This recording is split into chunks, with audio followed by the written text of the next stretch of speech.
गोरकी पतर की छोटकी ननदिया लिहली दौरामा।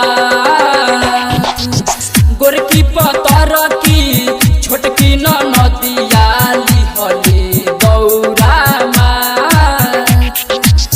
लहंगा पहिरली चटक हो दरबा चलली छठी घाट। लहंगा पहिरली चटक हो दरबा चलली छठी घाट।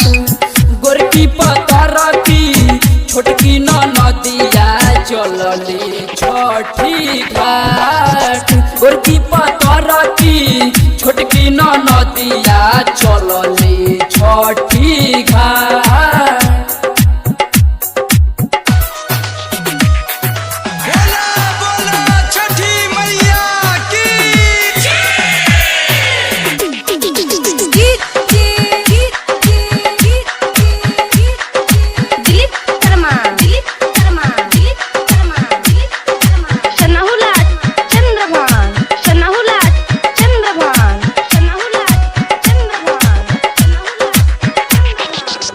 हे छठी मैया फेरिया इनके नजरिया तोहरे बा महिमा अपार। सुंदर बर दिह सुंदर ससुरावा सजल रही परिवार। मनवा में आसराला गाके हो आईली जोड़ेली तोहर के हाथ। गोरकी पतर की छोटकी ननदिया लिहली गौरामा। गोरकी पतर की छोटकी ननदिया चलली छठी घाट। गोरकी पतर की छोटकी ननदिया चलली छठी घाट।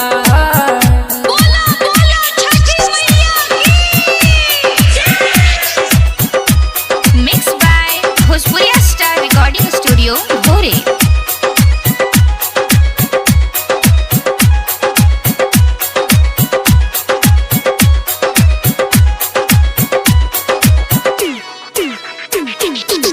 सिपली में लेके सेवनारी अलावा पूजावा करेली तोहार। आदि तो मल के दिहे आराघवा तोह से करेली गोहार। राइटर योधलाल गुडुचन के सप फेरे बनाया पनहार।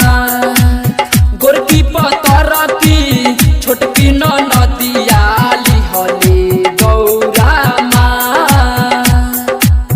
गोरकी पतर की छोटकी ननदिया लिहली गौरामा। गोरकी पतर की छोटकी ननदिया लिहली गौरामा। लहंगा पहिरली चटक हो दरबा चलली छठी घाट।